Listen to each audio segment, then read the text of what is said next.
శ్రీ గురుభ్యో నమః. హరిః ఓం. వసుదేవసుతం దేవం కంసచానూరమర్దనం దేవకీ పరమానందం కృష్ణం వందే జగద్గురుం. తీర్త్వా మోహార్ణవం హత్వా రాగద్వేషాది రాక్షసాన్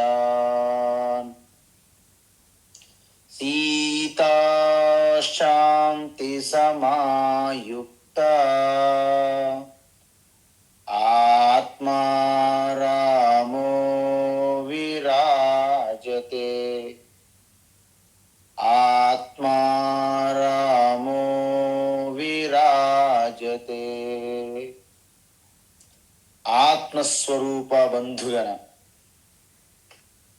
మనం దైవీ సంపత్ గురించి చూస్తున్నాము. ఎందుకంటే మనకి ఎటువంటి ఈ దైవీ సంపత్తు ఉందో ఆ సంపత్తే మన లక్ష్యానికి చేరుస్తుంది. కాబట్టి దైవీ సంపత్తి ఉంటే దేవతా స్వరూపులుగా మీరు ఉంటారు. ఆసురీ సంపత్తి కలిగి ఉంటే అసురులుగా ఉంటారు. అంటే ఇప్పుడు ఉండడమే కాదు,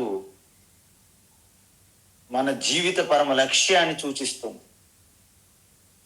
అందుకోసం ఇప్పటి వరకు భగవాన్ అభయం సత్వ సంశుద్ధి, జ్ఞానయోగ వ్యవస్థితి, దానము దమః యజ్ఞ స్వాధ్యాయ తపః ఆర్జవం చెప్పారు. అదేవిధంగా ఇప్పుడు మరిన్ని ఆ యొక్క సద్గుణాలు అంటే దైవీ సంపత్ గురించి చెప్తున్నారు.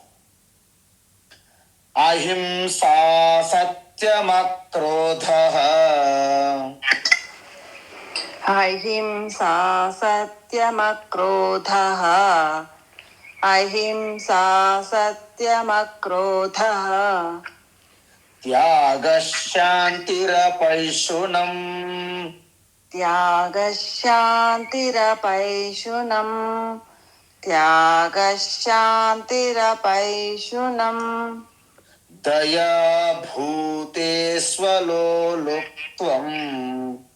దయా భూతేష్వలోలుప్త్వం. దయా భూతేష్వలోలుప్త్వం.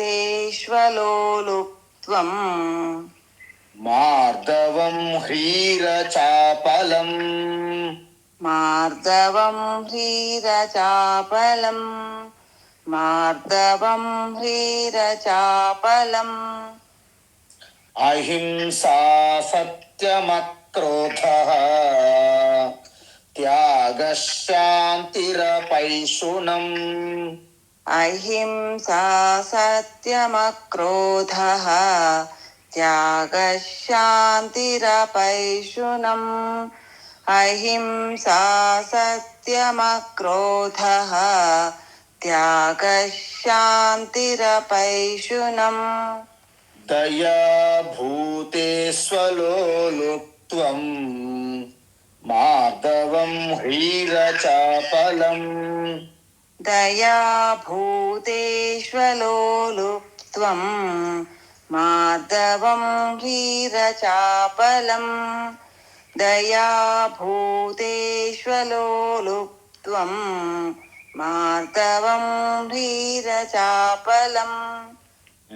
ఓకే, ఇప్పుడు అహింస గురించి చెప్తున్నారు. కానీ మీరు ఒకటి మళ్ళీ గుర్తు చేసుకోవాలి. 13వ అధ్యాయం కూడా అహింస గురించి చెప్పాం, చాలా వివరంగా చెప్పాం అక్కడ కూడా. కానీ ఎందుకు అహింస అహింస మన ధర్మములో చాలా గొప్ప విషయం ఇది.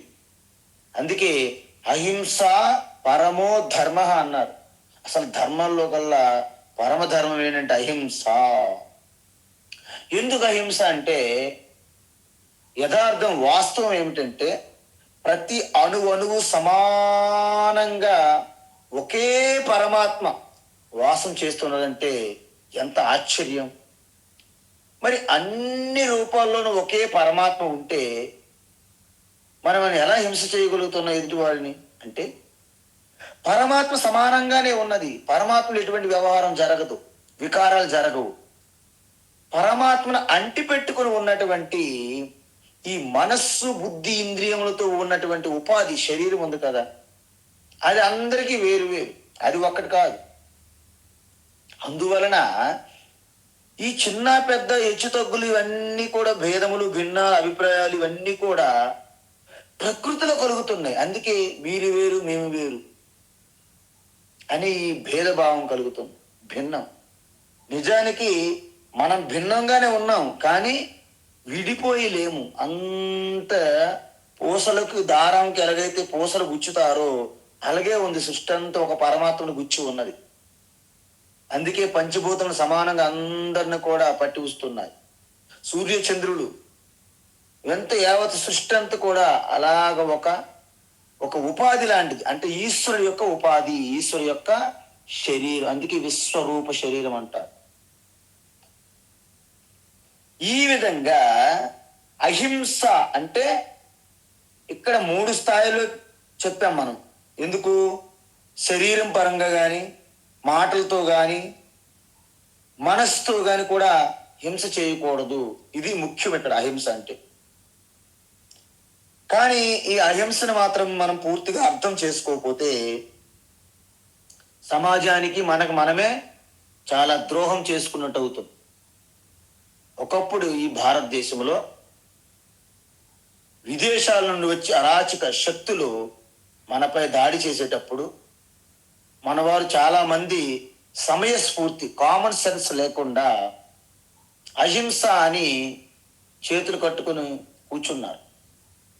అందుకే ధర్మశాస్త్రాల్లో ఏమంటారంటే అహింస పరమో ధర్మ, అందులో మనకు డౌట్ లేదు పూర్తిగా. కానీ అవసరమైనప్పుడు ఎమర్జెన్సీ సిచ్యువేషన్, ఎమర్జెన్సీ వాట్, ధర్మహింస తథైవచ, ధర్మ స్థాపన కోసం ఉన్నటువంటి కంటకాలను తీయడం కూడా అవసరము అని చెప్పారు. అందుకే కురుక్షేత్రంలో మహాభారత యుద్ధం, సంగ్రామం జరిగింది, లేకపోతే జరగకూడదు యాక్చువల్గా. అందువలన ప్రకృతి సూత్రం ఏమిటి? అసలు ప్రకృతి మనకు ధర్మ సూత్రం ఏం చెప్తుంది అంటే ప్రపంచానికి మనం ఏది ఇస్తే, ఇప్పుడు చూడండి, ఇది మీరు పెద్ద అక్షరాలతో ఒక పేపర్ మీద రాసి మీ గోడ దగ్గర ఎక్కడైతే మీరు మీ దృష్టి ఎక్కువ సార్లు పడుతుందో అక్కడ పెట్టుకోవాలి. ఏంటి? ప్రపంచానికి మనం ఏది ఇస్తే అదే మనకు తిరిగి వస్తుంది. మనము బంతి, ఒక రబ్బర్ బాలు తీసుకొని బలంగా మనం కొట్టామనుకోండి గోడకి, అంతే వేగంతో, ఇంకా డబుల్ వేగంతో మనకు వచ్చి తగులుతుంది. అందువలన ఇటువంటి చర్యకి ప్రతిచర్య ఉంటుంది. కాబట్టి మనం ప్రపంచం అనే చూడండి, మనం బ్యాంక్ ఉంటుంది, బ్యాంకులో మీరు ఒక 10 లక్షలు వేస్తే మీ 10 లక్షల అమౌంట్ మీకు వస్తుంది. ఇంకెవరెవరో వేసుకున్న డబ్బులు మీకెందుకు వస్తాయి? మీరు వెయ్యిన డబ్బులు మీకెందుకు వస్తాయి? కాబట్టి ఈ సృష్టి కూడా ఒక బ్యాంకు లాంటిదే. సృష్టి ఎలాంటిది? ఒక బ్యాంకు లాంటిది. సృష్టి అనేది ఒక గోడ లాంటిది. అందువలన ఇక్కడ మనం ఏంటి, మనం ఏం వేస్తే, ఏ విత్తనం వేస్తే ఆ వృక్షం వచ్చినట్లుగా మనం హింస వేస్తే సహజంగా మనకి హింస తిరిగి వస్తుంది. అందుకే మన చేతి ద్వారా ఒక్కొక్కసారి కొంతమంది చెప్తుంటారు మా దగ్గరికి వచ్చి, కొన్ని హింసాత్మక కార్యక్రమాలు చేస్తుంటారు. కొంతమంది ఉంటారు మాఫియా, లేకపోతే ఇలాగా ఫ్యాక్షనిస్టులు అంటారు. ఒక్కసారి వారు కత్తి పట్టారనుకోండి, తర్వాత నేను అన్ని విడిచిపెట్టేసాను మొర్రో, నన్ను వదిలిపెట్టండి అని ఆయన వదిలిపెట్టరు. ఒక్కసారి కత్తి పట్టుకునే వాడికి ఇంక దాంతోనే అంతం ఉంటుంది. ఎవరవని, ఎప్పుడవని. అందువలన మన ప్రశాంతత కోసమైనా సరే, అంటే మనం శాంతంగా ఉండాలన్న హింసకి మనము తావివ్వకూడదు. అలాగని అసలు పూర్తిగా ఎటువంటి హింస చేయకుండా ఏ జీవి బ్రతకలేదు, అది కూడా నిజం. మనము కొన్ని మీరు అర్థం చేసుకోవాలి. కొన్ని యజ్ఞ యాగాలు ఉంటాయి, చిన్నపాటి హింస అక్కడ అలౌ చేశారు, ఓకే, అనుమతి ఇచ్చారు. అందువలనే భగవద్గీతలను కూడా చెప్పారు. ఏంటి భగవద్గీతలో ఏం చెప్పారంటే, భగవద్గీతలో యుద్ధస్వ భారత, యుద్ధం చేయి అన్నారు. ఆఖరిలో అంటారు, అది చూస్తే నిజంగా మనకే అనిపిస్తుంది, హత్వా సైమాల్ లోకాన్ నబధ్యతే అంటారు. అంటే అర్థం ఏంటి? నీవు ఈ జ్ఞాననిష్టలో ఉంటూ సర్వము పరమాత్మకు అర్పణ చేసి, నువ్వు దేనికి అంటకుండా, అహంకారం చూపెట్టకుండా, బుద్ధి మనసు అహంకారానికి అతీతంగా వచ్చి నీ కర్తవ్యం నిర్వర్తించేటప్పుడు, ఒకవేళ సృష్టి అంతానికి మొత్తం నీ చేతులు జరుగుతున్నా నీవు దానికి కారణం కాదు అన్నారు. 18వ అధ్యాయంలో చెప్తారు, యస్య నాహంకృతో భావ బుద్ధిరి యస్య న లిప్యతే హత్వాపి సైమాల్ లోకాన్ నా హంతి నని బధ్యతే. చూసారా? అందుకే భగవాన్ శ్రీకృష్ణ ఈ ధర్మ సంస్థాపనకై వెళ్తూ ఆయన ఎప్పుడు వ్యక్తిగతంగా ఎవరి మీద ఎటువంటి ఏం ప్రతీకారాలు లేవు ఆయనకి. ఈ సృష్టి యొక్క చక్రము యొక్క నియమావళికి భంగం కలగకుండా తను అలా చేసుకుంటూ పోయారు. కాబట్టి హత్వ అంటే ఈవెన్ నాశనం చేస్తున్నప్పటికీ ఈ లోకములో ఎటువంటి ఆ యొక్క హింసాత్మకమైనటువంటి బంధనము అంటదు అని చెప్పారు. అందువలనే ఇక్కడ అహింస గురించి చెప్పి మళ్ళీ అర్జునికి యుద్ధం చేయమంటున్నట్టు మీరు అర్థం చేసుకోవాలి. ఇదేంటి అంత ఉల్టాగా చెప్తున్నారు భగవాన్ అనిపిస్తుంది మనకి.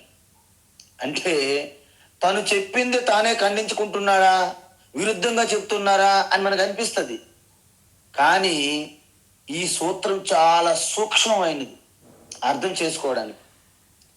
కొన్ని చోట్ల అహింస అట్టర్ ఫ్లాప్గా ఓడిపోతుంది.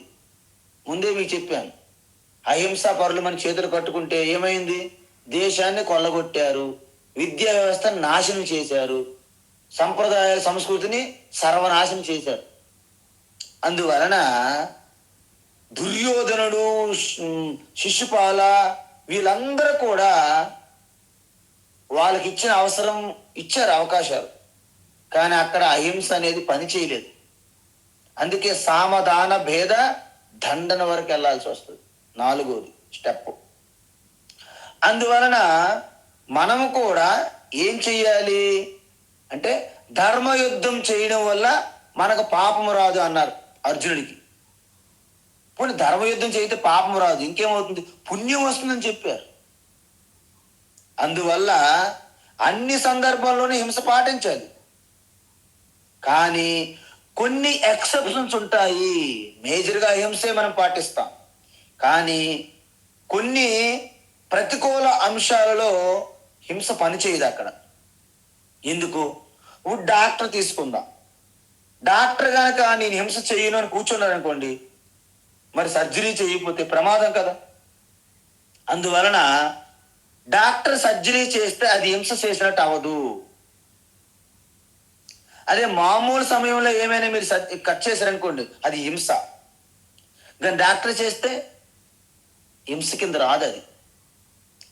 ఆ విధంగా మనం ఏంటంటే ఆ సమయ సందర్భం అనుకూలంగా మనం మలుచుకోవాలి, మనం నడుచుకోవాలి.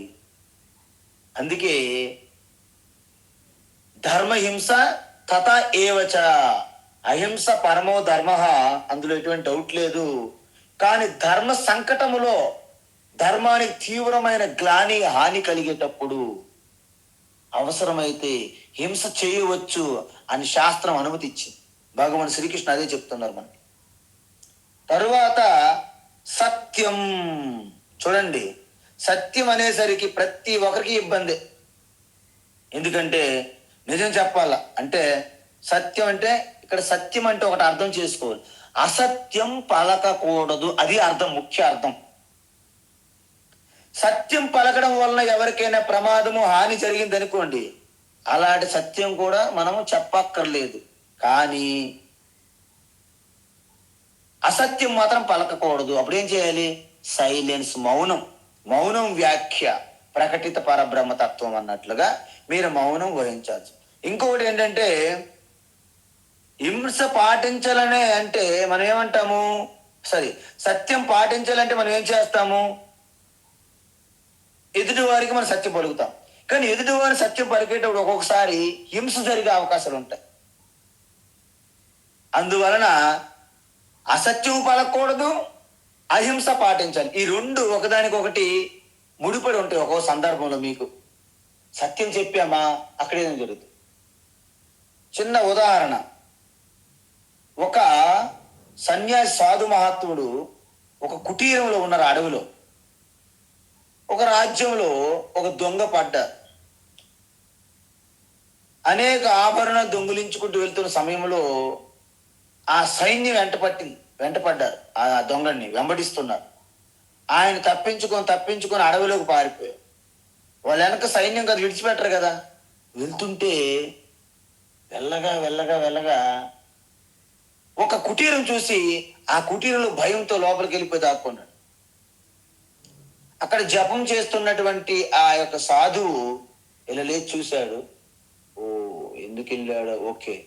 మళ్ళీ వెనుక చూస్తే మొత్తం అనేక ఆయుధాలతో సైన్యం వస్తుంది, వెంబడిస్తుంది. వచ్చారు. మహాత్మాజీ, ఇక్కడ ఒక దొంగ ఇటు ప్రవేశించాడా అన్నాడు. అప్పుడు ఏం చెయ్యాలి? సత్యం అని చెప్పాలనుకోండి, అవును మా కుటీరం లోపల ఉన్నాడు, వెళ్ళండి అన్నారనుకోండి, ఆయన పట్టుకుని విడిచిపెట్టరు, చంపేస్తారు కూడా. మరి అలాంటప్పుడు నీ సత్యం వలన ఒక ప్రాణానికి హాని కలుగుతుంది, ప్రాణ నష్టం, ప్రాణ సంకటం. కాబట్టి అలాంటి సందర్భంలో చాలా సావకాశంగా ఆలోచించి అక్కడ సత్యము కంటే అసత్యంకి విలువ వస్తుంది ఆ సమయంలో, ఒక్క సమయంలో. అందువలన సత్యం అంటే అసత్య వర్జనం అన్నారు ముందు. దాని అర్థం అంటే ప్రతి సత్యం అనుకుని మనం చెల్తే సమాజంలో జీవించలేము కూడా. అందువలన అక్కడ మహాత్ములు నీ ఇటువైపు వెళ్ళలేదని చెప్పారు, అంతే. వెళ్ళారు కానీ ఇటువైపు వెళ్ళలేదని చెప్పారు, కుటీరం లోపలికి వెళ్ళలేదని చెప్పి. సో ఆ తర్వాత ఆయనకి అర్థమైంది, నిజం చెప్పుంటే ఈ మనిషిని చంపేసేవారు కదా. కాబట్టి ఆ సత్యానికి ఈ మనిషి ప్రాణానికి మనం కంపేర్ చేసుకునేటప్పుడు ఒక ప్రాణాన్ని కాపాడడమే గొప్పది. కాబట్టి అక్కడ అసత్యం వలన ఎటువంటి దోషము ఆ మహాత్ములకు ఉండదు అంటారు. ఇదే విధంగా మనకి ప్రతిసారి కూడా మనము ధర్మ సంకటంలో పడతాం. ఎందుకంటే మన పిల్లలు కానీ, మన మిత్రులు కానీ, మన బంధువులు కానీ పొరపాటు చేస్తుంటారు. దాన్ని డైరెక్ట్గా మనం ఎత్తి చూపామనుకోండి, వాళ్ళు హర్ట్ అయిపోతారు. హర్ట్ అయిపోతే ఏమవుతుంది? సర్లే హర్ట్ అయింది, హర్ట్ అయినట్టు కాదు, మీ నుండి కట్ అయిపోతారు మళ్ళీ. సో హర్ట్ తర్వాత కట్. అందువలన వాళ్ళని మనం అంత తొందరగా చెప్పలేము సత్యంగా. వాళ్ళు ఏం చేయాలి? మనము ఒక్కొక్కసారి వాళ్ళు ఎంత గొప్ప వాళ్ళు సాధించిన గొప్ప విజయాలు, వాళ్ళ ప్రవర్తన అంత మనం ఒక్కసారి మెల్లగా చెప్తున్నారు అనుకోండి, వాళ్ళు మంచిగా మీ దారిలోకి వస్తారు ఆనందంగా. ఎవరికి పొగిడినా ఈ భూమి మీద ఎవ్వరు వద్దు అనరు, ఆనందంగానే ఉంటారు. ఎప్పుడైతే వారి గొప్ప విషయాన్ని మీరు గుర్తు చేస్తారో మీకు వారు అవకాశం ఇస్తారు సరిదిద్దడానికి. మెల్లగా అన్ని బాగున్నాయి కదా, అవును, కానీ మీలాంటి వాళ్ళు అది చేయడం తప్పు కదా, ఓ అవునా, అది జరిగిందా, సరిదిద్దుకోవడానికి వాళ్ళు ప్రయత్నిస్తారు, అవకాశం ఇస్తారు. అలా కాకుండా డైరెక్ట్ అటాక్ గా నువ్వు అది చేయడించాలి, పొరపాటు, అది అపరాధం, నేను ఒక్కనే చేస్తున్నానా, అందరూ చేస్తున్నారు, నువ్వు చేసావు అని మిమ్మల్ని వెతుకుతారు మళ్ళీ అంటున్నాయి. సో ఒక తల్లి పిల్లలకైనా, ఒక మిత్రులకైనా, ఒక భార్య భర్త అయినా, భర్త భార్య అయినా, మీరు నిజంగా వారిలో మార్పు తీసుకురావాలని, వారు అపరాధము నుండి, అధర్మము నుండి, అన్యాయం నుండి వారిని మీరు రక్షించాలనుకుంటే, అసత్య ప్రవర్తన నుంచి మిమ్మల్ని మీరు రక్షించాలనుకుంటే, వారి గొప్పతనాన్ని ముందు మీరు పొగడండి. తరువాతనే వారిని మీరు సెపరేట్ చేస్తారు. దీనికి ఒక న్యాయం ఉంది. ఎప్పుడైతే మనము అగ్నిలో వేడి చేసిన ఐరన్ బాగా వేడెక్కుతుందో అప్పుడే దాన్ని బెండి చేయాలంట. ఎందుకులే తర్వాత చూసుకున్నది వాళ్ళ కాదు. ఈ విధంగా ఈ సత్యం అనేది మనం ఎలా పాటించాలంటే, ఎదుటివారి యొక్క గొప్పతనాన్ని గుర్తించి తర్వాత వాళ్ళ నుండి ఉన్నటువంటి అసత్య ప్రవర్తనలు మనము తీసివేయగలగాలి. కాబట్టి సత్యం అనేది చాలా అవసరము. ఆ సత్యం కూడా చాలా సమయస్ఫూర్తిగా ఉండాలి. అంటే మనం ఈ వాతావరణాన్ని గుర్తించి మనం ఆ అసత్యమని విడిచిపెడితే అది మంచిది, లేకపోతే విపరీత పరిణామాలు వచ్చే అవకాశం ఉంటుంది. అందువలన సత్యం పరగడం వలన ఆ గొప్పతనం చూడండి. సత్య హరిశ్చంద్ర మన యొక్క సనాతన ధర్మంలో ఒక తలమానికం వంటిది. అదేవిధంగా ధర్మరాజు కేవలము తన సత్యం కోసమే కదా అరణ్యవాసం చేశారు. ఆయన ఒక్క చిన్న అసత్యం పలికితే అసలు అరణ్యవాసమే లేదు పాండవులకి. కాబట్టి ఎన్నైనా సరే చేస్తారు, ఎన్నైనా అనుభవిస్తారు, ఎన్ని కష్టాలు నష్టాలు ఓకే, కానీ సత్యాన్ని విడిచిపెట్టినటువంటి మహాత్ములు మన యొక్క చరిత్రలో ఉన్నారు. అందువలన మన అందరం కూడా సత్యాన్ని అలవరుచుకోవాలి. తరువాత ఏమంటున్నారు? అక్రోధ. ఈ క్రోధ అంటే కోపం. కోపం అంటే ప్రతి ఒక్కరికి కోపం వస్తుంది, కానీ దాన్ని ఇంకా అదుపు చేయలేని కోపాన్ని క్రోధం అంటారు. అక్రోధ అంటే కోపాన్ని మనము అదుపులో పెట్టుకోవడం. జనరల్గా మనకి ఏమవుతుందంటే, కోపం అంటే మన మాటల్లోనూ మన చేష్టల్లోనూ కోపం మనకు కనిపిస్తుంటది. కానీ కోపం అనేది మన మాటలకి మన చేతలకు సంబంధించింది కాదు, మనస్సుకు సంబంధించింది. అందువలన మనకు వచ్చినటువంటి భావోద్రేకాలలో అత్యంత పవర్ఫుల్ పదునైంది ఏంటంటే కోపం. అది ఎవరి మీదో మనము చిందులేస్తాం, ఎవరి మీదో చింతాక్రాంతులు అవుతాం, అది ఓకే. కానీ మన మనసును పూర్తిగా సర్వనాశం చేసేస్తుంది. మొత్తం తునకలుగా కట్ చేసి పడేస్తుంది ఆ క్రోధం మన మనస్సుని. అందువల్ల కోపాన్ని అదుపులో పెట్టుకోగలిగే సామర్థ్యాన్ని మనము నిరంతరం వృద్ధి చేసుకోవాలి. ఎందుకంటే ఈ కోపాన్ని నేను ఎలా అదుపులో పెట్టుకోవాలి అని మనకి ఒక సందేహం కలుగుతుంది. కోపం అనేది మానసికమైనటువంటి ఒక రోగం, అది మానసిక బాధ. ఎందుకంటే మనం కోపం అంటే అరవడమే అనుకుంటాం, కానీ మనస్సులో కలుగుతున్నటువంటి ఒక అగ్ని పర్వతం పగిలిపోతుంది లోపల. అందువలన మనము బాహ్యంగా ప్రదర్శిస్తాం. కోపం మనస్సుకు సంబంధించింది, అది బయట ప్రదర్శిస్తేనే మనకు తెలుస్తుంది ఎదుటి వాళ్ళకి. అందువలన దాని మాటలతో చేతులతో ప్రవర్తిస్తేనే ఎదుటి వాళ్ళకి అర్థమవుతుంది తప్ప మన మనసులు తొంగి చూడలేదు. కానీ మనం ఏం చేయాలి అంటే, డాక్టర్ ఎలాగైతే ఇప్పుడు మన శరీరంలో ఏ ఒక అంగానికి కూడా అనారోగ్యం వస్తే మనం బాధపడకూడదు.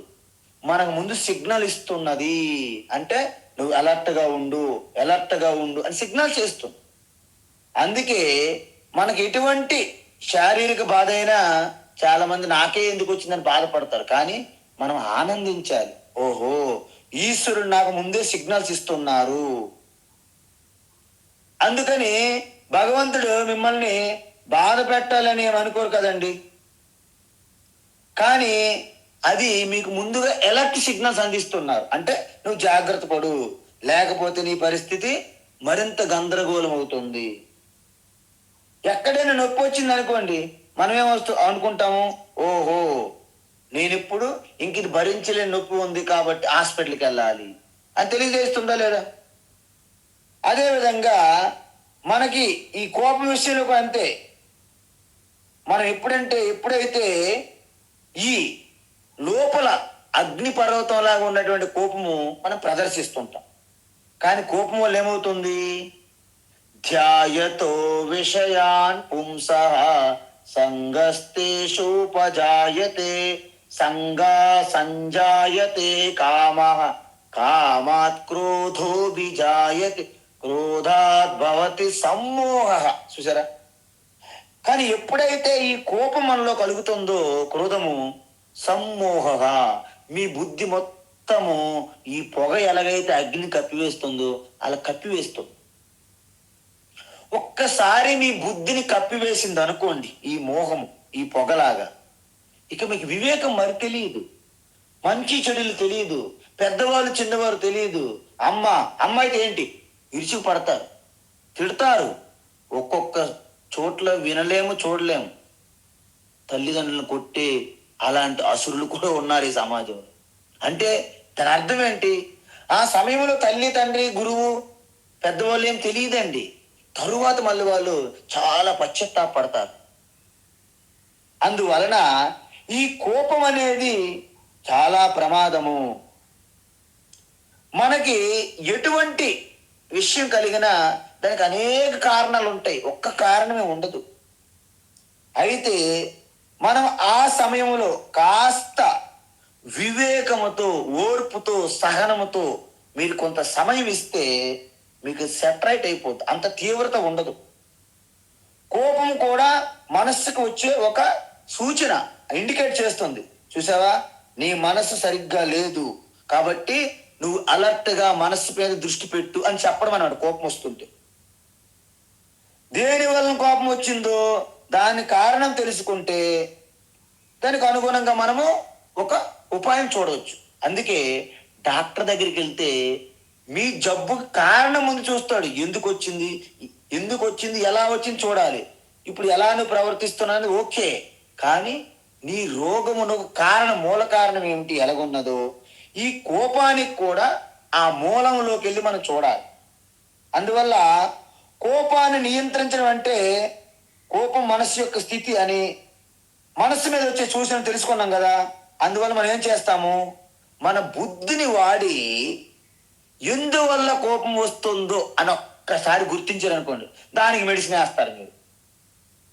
అలా కోపాన్ని గుర్తించకుండా మనం కవర్ చేసుకుంటూ ఎదుటివారి అందే కారణాలు వెతికామనుకోండి, మీ కోపం నుండి మీరు బయటపడరు. సరే బయటపడకపోతే ఏమైంది, ఉంటే మీ బుద్ధి మొత్తం సర్వనాశనం అయిపోయి మీరు ఒక మోహములో పడిపోయి ధర్మము, అధర్మము, వివేకం కోల్పోతారు. అందువలన మనస్సుకు జరిగినటువంటి ఈ కోపం ఏదైతే ఉందో మొత్తం మీ యొక్క ఇంద్రియములు, శరీరం మీద కూడా ప్రభావం చూపుతుంది. అంటే కోపంగా ఉన్న వ్యక్తికి అనేక రకమైనటువంటి మానసికంగా, శారీరకంగా సమస్యలు వచ్చే అవకాశం ఉంది. కాబట్టి మనస్సులో వస్తున్నటువంటి ఆ బీజంగా ఉన్నటువంటి కోపాన్ని మనము కారణాన్ని అన్వేషించి దానికి అక్కడే మూలములోనే మనం తుంచేయాలి. ఇది అక్రోధ అంటారు. తరువాత త్యాగం గురించి ఎంత చెప్పినా తక్కువే. కానీ ఇక్కడ 2 విషయాలు మాత్రం మనము గుర్తించుకోవాలి. ఏంటి? త్యాగ అంటే 2 రకాల త్యాగాలు ఉంటాయి. వాస్తవానికి శంకరాచార్య త్యాగ అంటే సన్యాస అని చెప్పారు. నేను సన్యాసం అంటే మీరు అందరూ భయపడిపోతారని ఇంకా ఆలోచిస్తున్నా. కానీ త్యాగం అంటే 2 రకాలు. ఏంటి? ఒకటి బాహ్య త్యాగము, 2 అంతర్త్యాగము. బాహ్య త్యాగాన్ని సన్యాసము. మీరు మానసికంగా కూడా సన్యాసిగా ఉండొచ్చు, తప్పేం లేదు. ఇప్పుడు చూడండి, బాహ్య సన్యాసం అంటే ఏంటి? మనకు వర్ణాశ్రమ ధర్మం ఉన్నది. అంటే ఏంటి? బ్రహ్మచర్యం, గృహస్థ, వానప్రస్థం, సన్యాసాశ్రమం. అందువలన బ్రహ్మచర్యము, గృహస్థ, వానప్రస్థం తర్వాత 4వ ఆశ్రమానికి మీరు వెళ్ళాలనుకుంటే క్రమంగా అది సన్యాసాశ్రమం. త్యాగం అంటే బయటికి కనిపించేది, సన్యాసాశ్రమం స్వీకరించడం అని అర్థం. మరి అంతర్ సన్యాసం అంటే ఏంటి?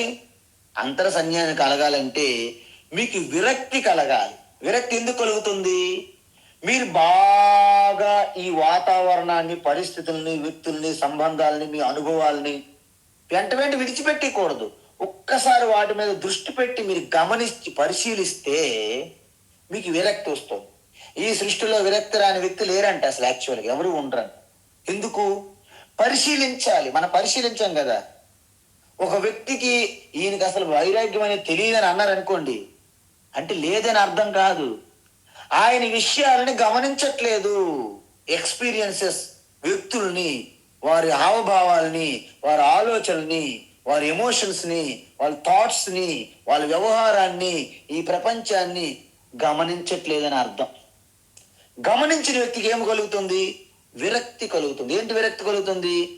ఏదైతే క్షణికమో, ఏదైతే అత్యంత అశాశ్వతమో, అనిత్యమో, దాన్ని బట్టి ఎవరు వేలాడరు. మరి దేన్ని బట్టి వేలాడాలి? ఏది సత్యమో, శాశ్వతమో దాన్ని పట్టుకొని వేలాడాలి. ఇప్పుడు అక్కడ మనం నది దాటాలి. అక్కడ ఒక పడవ ఉన్నది. అక్కడ ఒక కుక్క కూడా నీరులో తాగుతుంది. ఇప్పుడు దేన్ని పట్టుకొని మనము నది బయటికి వెళ్ళాలి అవతలకి? కుక్కతో పట్టుకుని వెళ్ళమంటారా? బోట్ ఎక్కి వెళ్ళమంటారా? బోటు కొంత మీకు గ్యారంటీగా నది దాటించే అవకాశం కనిపిస్తున్నది. కుక్కతోక పట్టితే ఆ కుక్క నీవు ఇద్దరూ వెళ్ళిపోవచ్చు, నదిలో కొట్టుకుపోవచ్చు ఆ బలమైనటువంటి ప్రవాహములు. కాబట్టి ఇక్కడ విరక్తి అనేది అన్ని విడిచిపెట్టడం కాదండి. ఏదైతే నీకు అవసరం లేదో, ఏదైతే శాశ్వతం సత్యం కాదో దాన్ని విడిచిపెట్టాలన్నారు తప్ప విరక్తి అన్ని విడిచిపెట్టి ఏంటి విడిచిపెట్టి? అసలు విడిచిపెట్టడానికి ఏముండదు. అసలు ఏమి నీకు ఉంటే కదా విడిచిపెట్టడానికి. వాస్తవానికి సృష్టిలో మనదంటూ ఏమీ లేదు. ఆఖరికి శరీరం కూడా మనది కాదు. ఈశ్వరు ఇచ్చినటువంటి బహుమానం, గిఫ్ట్. ఎవరైనా మనకు దానం ఇచ్చారు, ఎవరైనా మనకు కొంతకాలం వాడుకోవడానికి ఇచ్చారంటే ఎనీ టైం వాళ్ళు తీసుకోవచ్చు. నిజానికి ఇది అద్దెకి ఇచ్చినటువంటి ఇల్లు అంటారు ఈ శరీరాన్ని. ఎవరిచ్చారు రెంట్కి? ఈశ్వరు మనకి రెంట్కి ఇచ్చారు ఈ శరీరాన్ని. అద్దె తీసుకున్న వారు ఇదే మా సొంత ఇల్లు అని ఎవరైనా క్లెయిమ్ చేసుకుంటారా? తప్పు, అది అధర్మం. కాబట్టి ఈ సృష్టిలో నిజంగా నాదంటూ ఏమీ లేదు, అది భ్రమ. కాబట్టి దేని మీద మీకు అహంభావం, అభిమానం? కాబట్టి వైరాగ్యం అంటే మీ వస్తువుల మీద, మన చుట్టూ ఉన్నటువంటి మన కుటుంబము, మన వ్యక్తుల పైన ఒక సరైన అవగాహన కలిగి ఉండాలి మనం. అంటే ఒక జ్ఞాన నేత్రముతో, ఒక మంచి వివేకముతో వారి యందు మనకున్నటువంటి అవగాహన, ఆ దృష్టికోణం, ఒక దృక్పథం తెలియాలి మనకు. మంచిగా ఉండాలి ఆ దృక్పథం. ఏంటి ఆ దృక్పథం అంటే, నాది నాది అనుకుంటున్నది ఏది నాది కాదని తెలుసుకోవాలి. ఫస్ట్ ఆఫ్ ఆల్ మీరందరూ, నాకంటూ సొంతంగా ఏమీ లేదు. ఎందుకు? అన్ని యావత్ సృష్టి అంతా భగవంతునికి చెందితే ఇల్లు ఎలాగంటే మీకు చెందుతుంది? ఆ ఇల్లు కూడా ఆయనదేగా, భగవంతునిదేగా. సో భగవంతుని మాత్రమే చెందుతాయి. కాబట్టి ఆయన ఎంతో అనంత దీనదయాలు, కృపాసాగరుడు, దయానిధి, దీనబంధు. అనాథకే నాథ దీన బంధు తుముగో ఆనంద రూప. ఆ భగవంతుడు అనంత దయామరుడు, కృపాసాగరుడు, దీనబంధు, దయానిధి. కాబట్టి మిమ్మల్ని కనికరించి కృపతో, ఆశీర్వాదంతో మీకు అన్ని కంఫర్ట్స్ వచ్చేటట్లు ఆ కృప వలన వచ్చాయి, ఈశ్వర కృప వలన. వాటిని తాత్కాలికంగా ఉపయోగించుకోవడానికే మీకు ఆ కానుకలన్నీ ఇచ్చారు ఈశ్వర. మీకు కంఫర్టబుల్ ఇల్లు, గాడి, వెహికల్, పిల్లలు, భార్య, భర్త, తల్లి, తండ్రి, అనుకూలంగా ఉన్నటువంటి వాతావరణ పరిస్థితులు అన్ని మీకు ఉన్నాయి ఈ రోజంటే ఈశ్వరుడు కృప మీ యందు ఉన్నదని అర్థం. అంతే తప్ప నా గొప్పతనం వచ్చాయని అహంకారం వద్దు అంటున్నారు మహాత్ములు. అందువలన వాటితో మైమరిచిపోయి విపరీత ప్రవర్తన మనం చేయకూడదు. అలాంటి మైమరిచిపోయి విపరీత ప్రవర్తన చేసిన వాళ్ళందరూ కూడా సర్వనాశనం అయ్యారు. రావణుడు మైమరిచిపోయాడు. లంక త్రిలోకాధిపతి రావణ ఏమయ్యాడు? సర్వనాశనం. హిరణ్యకశిపుడు ఎక్కడ చూసినా హిరణ్యాయ నమః అనమనేవాడు. ఓం నమో నారాయణ అంటే ఆయనకి పడదు. వాళ్ళందరూ ఏమయ్యారు? దుర్యోధనుడు. వీళ్ళందరూ కూడా నాశనం అయ్యారు. ఎందుకు? ఇవన్నీ మేము సంపాదించుకున్నాము, మాదే అనే ఒక గర్వం, అహంకారం. రహస్యం తెలీదు. వాటిని వాడుకొని వాటి ద్వారా నేను ఒక వీటికి అతీతమైనటువంటి ఆధ్యాత్మికంగా స్పిరిచువల్ గా నేను ఎదగాలి అనే అవకాశం ఇచ్చారు భగవంతుడు మనకి. ఇవి దేన్ని కూడా మనతో పాటు శాశ్వతంగా ఉంచుకుంటామని మనం అనుకోకూడదు. ఆఖరికి ఈ శరీరము, ఇంద్రియం, మనసు, బుద్ధి కూడా మీకు కావంటే ఈయన అర్థం చేసుకోవాలి. అన్ని భగవంతునికే చెందుతాయి. చివరికి ఎక్కడికి వెళ్తాయి? చివరికి ఆయనకే చేరుతాయి. ఎలా? ఆకాశాత్ పతితం తోయం యథా గచ్చతి సాగరం సర్వదేవ నమస్కారః కేశవం ప్రతి గచ్చతి. ఆకాశాత్ అంటే ఆకాశము నుండి, అనేక శలయేళ్ళు, నదులు, కాలువలు, ఆకాశం నుండి పడుతున్నట్టు వర్షపుధార, నీరు, చినుకులు అన్ని చివరికి ఎక్కడ చేరుతాయండి? సముద్రంకి ఎలాగైతే చేరుతాయో, ఈ సృష్టిలో ఉన్న ప్రతి ఒక్కటి మంచి చేయడానికి అన్ని కూడా ఎవరు చేరాలి? కేశవం ప్రతి గచ్చతి. మళ్ళీ ఆ కేశవుని వద్దకు పోతాయి, ఈశ్వరు వద్దకు పోతాయి. అందువలన భగవంతుడే నాకు వాటిని అన్ని ఇచ్చాడు కాబట్టి వాటికి నేను ట్రస్టీని. చూసారా, దేవాలయంకి ఒకసారి చైర్మన్ పెడతారు, టీటీడీ చైర్మన్. ఆ 5 సంవత్సరాలు వారు రాజకీయ నాయకులు కాబట్టి ఏమనుకుంటారంటే వాళ్ళు టీటీడీ నాదే, నా సొంత ప్రాపర్టీ అనుకుంటారు కొంతమంది. ఒక్కోసారి చూసాం, అలాంటి వాళ్ళని కూడా చూస్తారు మీరు. బాబు, నువ్వు రక్షించడానికి కొంత సమయానికి ఇచ్చారు అవకాశం, ధర్మకర్త. ఆయనకి మనకు అందించినటువంటి ఇన్ని సదుపాయాలు ఇచ్చారు కదా శరీరంతో పాటు, వాటన్నింటిని ఏ క్షణంలోనైనా ఈశ్వరు తీసుకునే హక్కు ఉన్నదే చెప్పండి ఈశ్వరుకి, భగవంతునికి. మరి భగవంతునికి ఏ టైంలోనూ తీసుకునే హక్కు ఉన్నది కాబట్టి ఆయన మీకు చెప్పి తీసుకోవచ్చు, చెప్పకుండా కూడా తీసుకోవచ్చు. మీకు నోటీస్ ఇవ్వచ్చు. ఒక్కొక్కసారి గౌరవంగా మీ యొక్క మంచితనము, మీ ప్రవర్తన బాగుంటే 6 నెలల్లో 1 సంవత్సరము మీకు నోటీస్ ఇస్తారు, మీరు ఖాళీ చేయాల్సిందే. ఒక్కొక్కసారి నెల ఇవ్వచ్చు, ఒక్కొక్కసారి వారం రోజులు మీకు నోటీస్, గెట్ అవుట్, లేకపోతే మీ టైం అయిపోయింది.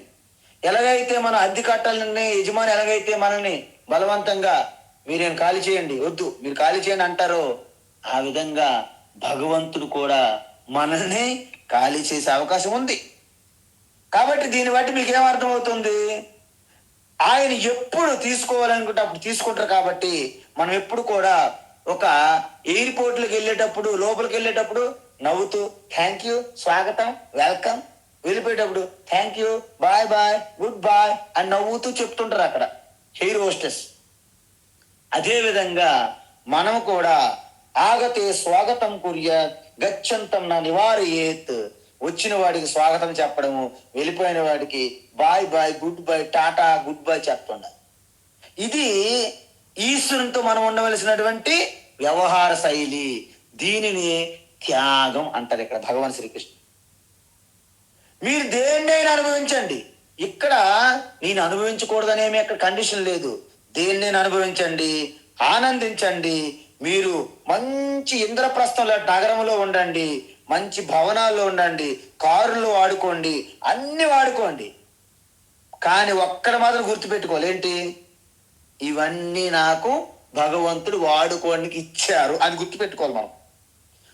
వీటిలో దేన్నైనా తనకి ఎప్పుడు ఇష్టమైతే అప్పుడు వెనక్కి తీసుకోగలరు. మీ బిజినెస్ ఒక్కసారి వెనక్కి తీసుకోగలరు, మీ ఉద్యోగం ఒక్కసారి వెనక్కి తీసుకోగలరు, మీ ఆరోగ్యాన్ని ఒక్కసారి వెనక్కి తీసుకోగలరు, అవసరమైతే మీ శరీరాన్ని ఒక్కసారి వెనక్కి తీసుకోగలరు. మీ సంబంధాలన్నీ కూడా పటాపంచులు అవుతాయి ఒక్కసారి. మా కురు ధన జన యౌవన గర్వం హరతి నిమేషాత్ కాల సర్వం. ధనము, యవ్వనము, జనము, పుత్రులు, మిత్రులు, కలత్రము, బంధువు, బాంధవ్యాలు, వ్యాపారాలు, అన్ని ఉద్యోగాలు సర్వము ఒక్క హరతి నిమేష, ఒక్క నిమిషం కాలంలో మొత్తం హరించుకుపోవచ్చు ఒక్కొక్కసారి అంటారు. ఇది గుర్తుపెట్టుకొని మనము నిరంతరం అలర్ట్ గా ఉండాలి. అంటే అశాశ్వతానికి, అనిత్యానికి వదిలేయడానికి సిద్ధంగా ఉండడమే వైరాగ్యం అంటారు ఇక్కడ. అది మమకారాన్ని వదులుకోవడమే వైరాగ్యం అని చెప్పబడుతుంది. కాబట్టి మనందరికీ కూడా త్యాగం అనేది మనకి ఎక్కడికో తీసుకుపోతుంది. అందుకే సన్యాసులకి ఏమంటారు మంత్రము? నా కర్మణ నా ప్రజయాదనేన త్యాగేనైకే అమృతత్వం ఆనసగు. చూసారా, ఒక్క త్యాగం వల్లనే నీకు మోక్షం వస్తుంది తప్ప ఇంక రెండోది లేదు అని చెప్పేశారు సన్యాసి మంత్రం అది. కాబట్టి ఈ త్యాగం అనేది మీరు అలవాటు చేసుకోవాలి. తర్వాత శాంతి అంటే ఇది చాలా గొప్ప విషయం. ఎందుకంటే మనలో ప్రశాంతమైన మనస్సు, ఆందోళన అలజడి లేని మనసు ఉందంటే అది నిజంగా మీకు అది ఒక ఈశ్వర ఆశీర్వాదం. ఎందుకంటే మనకి అనాయాస అన్నారు. అంటే బృహదారణ్యక ఉపనిషత్తులో మనము ప్రశాంతతని రోజంతా పాటించాలి, విడిచిపెట్టకూడదు. అందుకే మీలో శాంతి ఎప్పుడైతే కొరవడిందో అలాంటి వారికి సుఖం అనేది ఎట్టి పరిస్థితులు రాదు అని త్యాగరాజు కూడా చెప్పారు ఆయన పాటల్లో. ఇక్కడ భగవద్గీత 2వ అధ్యాయంలో చూసాం, అశాంతస్య కుతసుఖం. అశాంతిగా ఉన్న వారికి సుఖం ఎక్కడదండి? రాదు. శాంతి లేకే సౌఖ్యం లేదు రామ అని త్యాగరాజు చెప్పినట్టుగా ఇక్కడ మనం ఏం చెప్పాము? సమత్వం అన్నాం. సమత్వం యోగ ఉచ్యతే అని చెప్పాం 2వ అధ్యాయం. అంటే ఈ ద్వంద్వాలకి రెండిటికి కూడా సమానంగా ఎవరైతే స్వీకరిస్తారో వారు శాంతికి ఎటువంటి భంగం ఉండదు. అందువలన శాంతి అనేది చాలా గొప్ప విలువ. ఎందుకంటే మనస్సు ఎవరికైతే శాంతంగా ఉంచుకుంటారో వారి బుద్ధి తెలివిగా పనిచేస్తుంది, చురుకుగా పనిచేస్తుంది. ఒకవేళ మనస్సు అల్లకల్లోలంగా కలత చెంది ఉంటే బుద్ధి ఇంకా పని చేయదు కదా, బుద్ధి వాపోతుంది. నా పరిస్థితి ఇంతే. ఒక్కొక్కసారి మీరు చూడండి, ఒక్కొక్క కుటుంబంలో భార్య భర్తలు ఎవరో ఒకరు మొండికేసి కూర్చుంటారు.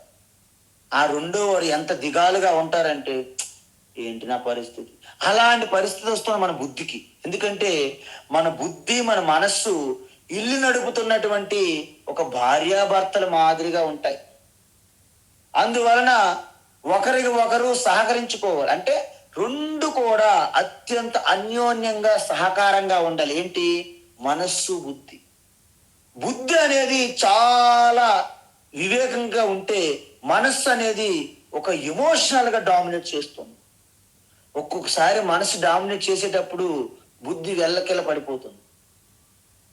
ఒకవేళ మనస్సు గనక ప్రశాంతంగా శాంతంగా ఉంచితే బుద్ధి తన యొక్క ఆలోచనల్ని తన ప్రణాళికల్ని కూడా అమలు చేయొచ్చు.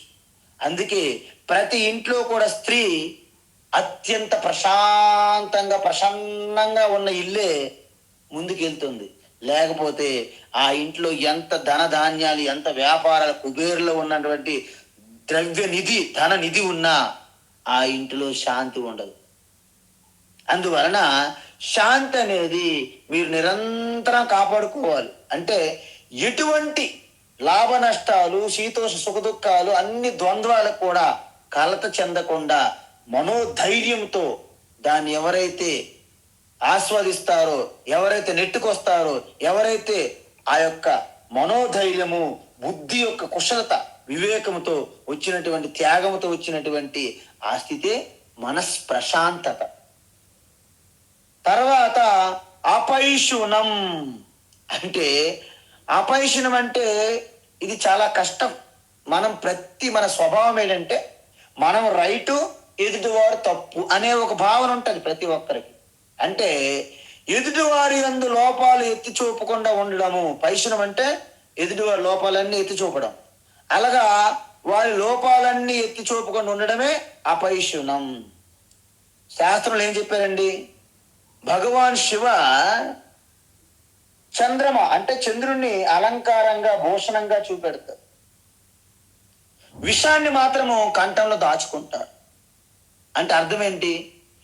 ప్రతి వారి ఎదురువారి యొక్క గుణగణాలు, మంచి సద్గుణాలను మనము పొగుడుతూ వారి అవగుణాలని మనం దాచేయాలి. చెప్పక్కర్లేదు, బయటికి ప్రచారం చేయక్కర్లేదు.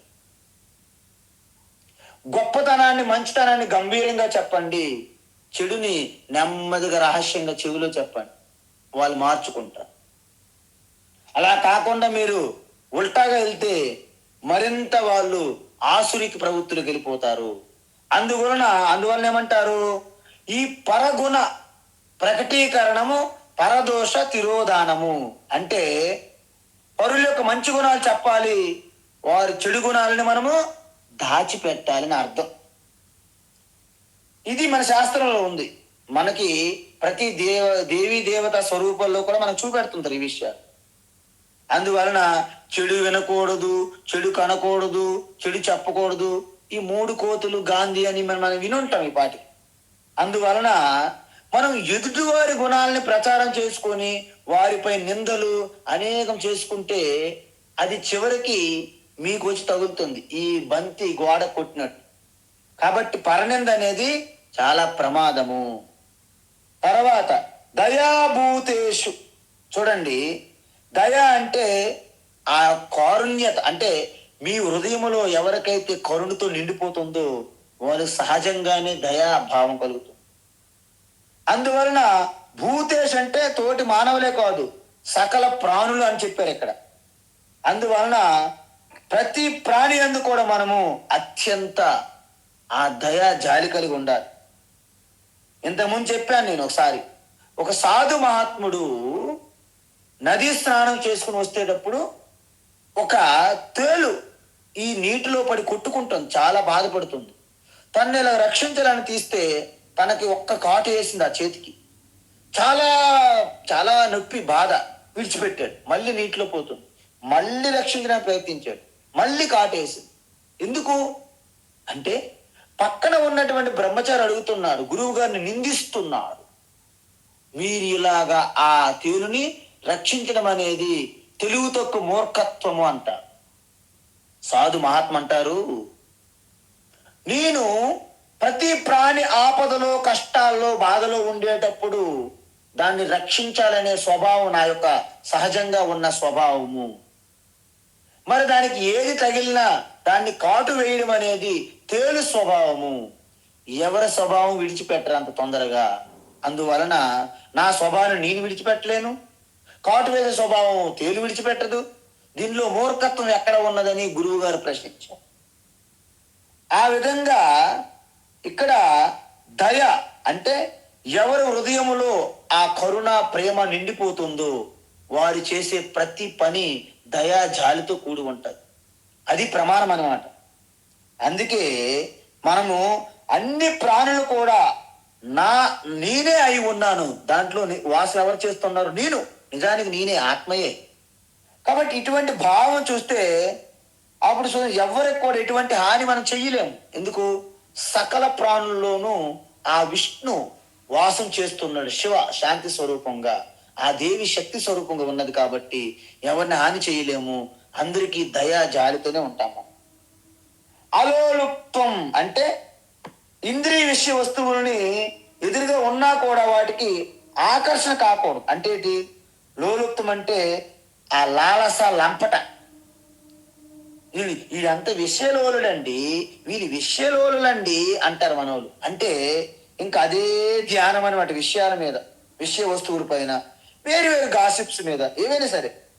సో ఇవన్నీ ఒక మాయాజాలం, ఇంద్రజాలం.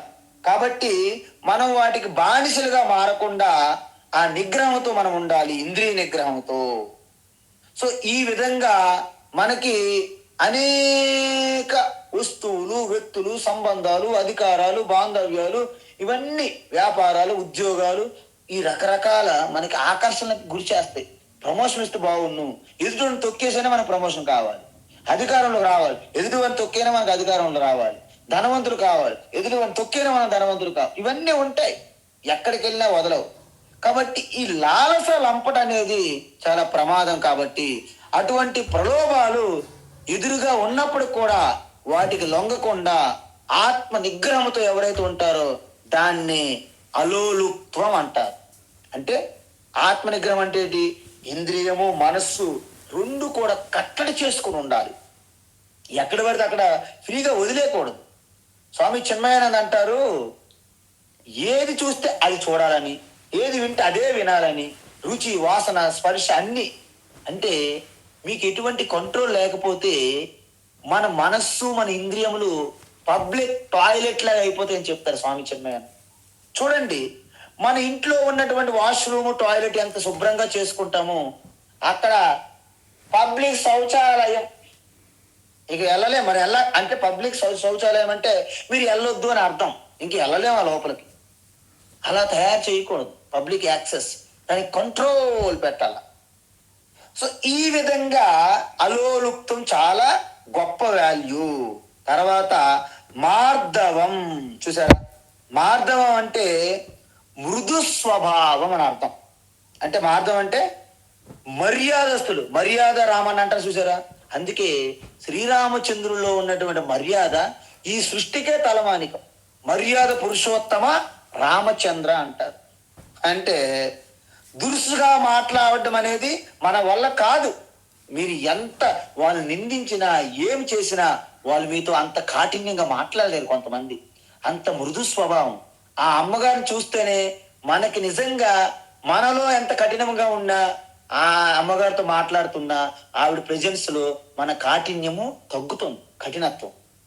అంటే మనలో ఆ యొక్క మృదు స్వభావం ఉండాలి. కానీ మృదు స్వభావం ఉన్నదని అన్నిటికీ భరించాలని కాదు, మన వివేకం వహించాలి ఎక్కడ కూడా. వజ్రాదపి కఠోరాణి మృదూని కుసుమాదపి లోకోత్తరాణాం చేతాంసి కోహి విజ్ఞాతుమర్హసి అంటారు. అంటే మరి జ్ఞానులకి యోగులకు కూడా మనసు ఉంటుంది కదండి, ప్రశాంతంగా ఉంటుంది, అందులో ఎటువంటి భిన్నం లేదు. కానీ మనసు కూడా రెండు రకాల, మన కాయిన్ నాణ్యంకి ఎలాగైతే రెండు వైపులు ఉంటుందో అలా ఉంచుకోవాలి మన మనసుని. ఎలా? ఒక కోణంలో చూస్తే మనస్సు చాలా వజ్రం కంటే కఠినంగా ఉండాలంట మనస్సు. అంటే మనోధైర్యం కలిగి ఉండాలి. మీరు కుంతిమాతలాగా, ఒక ద్రౌపది, ఒక సీత వజ్రం కన్నా కఠినంగా ఉంటుందంట మనసు ఒక సైడు.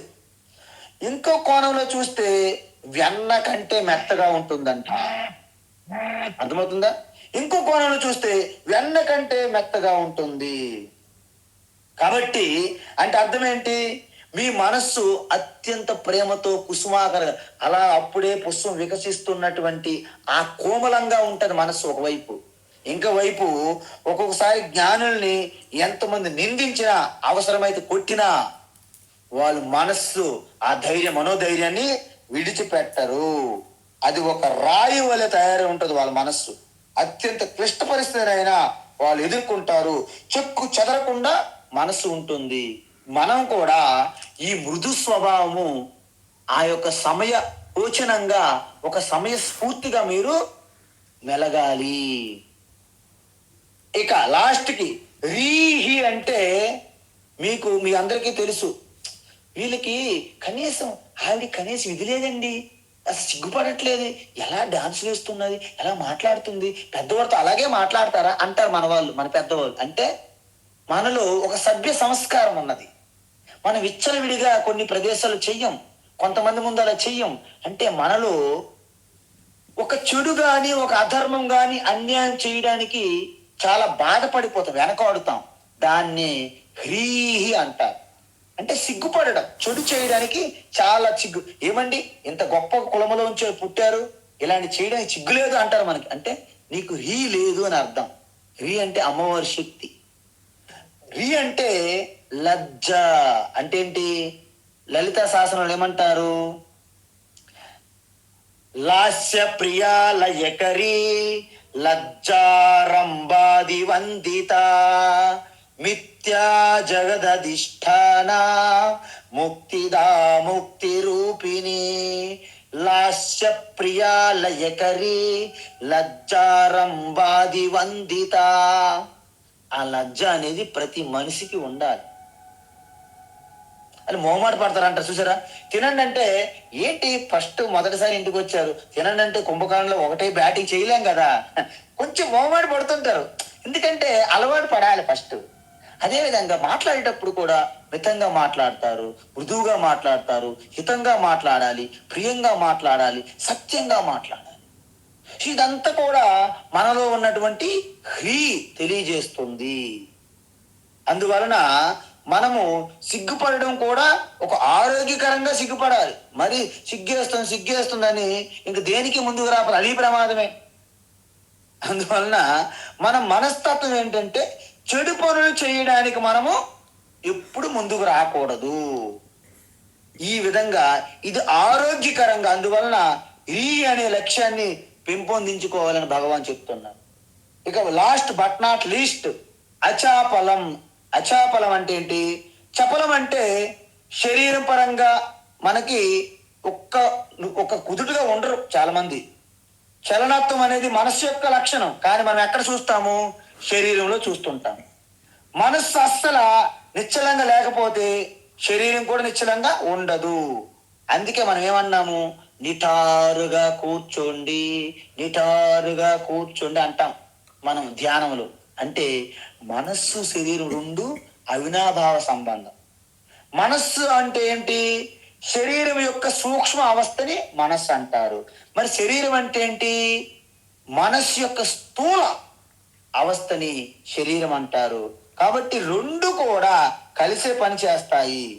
అందువలన ఆ చపలత్వం అంటే ఒక్క ఉదుట ఉండలేరు. కోతి అనుకోండి, నిరంతరం అక్కడి నుంచి దిగుతూ ఇరగలుగుతుంది, అక్కడికి జంపు చేస్తుంది, ఇక్కడ జంపు చేస్తుంది. అలాంటి చపలత్వం మనలో ఉండకూడదు. అంటే ఒక కుదుడుగా కదలకుండా నిశ్చింతగా ఒక స్థిరంగా ఉండాలి. అందుకే స్థిర సుఖ ఆసనం అన్నారు మనకి పతంజలి మహర్షి. కాబట్టి ఇటువంటి అనవసరమైన చేష్టలు చేయకుండా ఒక కుతుడుగా స్థిరంగా నిశ్చలంగా ఉండడాన్ని అచాపలం అంటారు. సో ఇప్పటి వరకు మనము అద్భుతమైనటువంటి ఈ గొప్ప విలువలు చూసాము.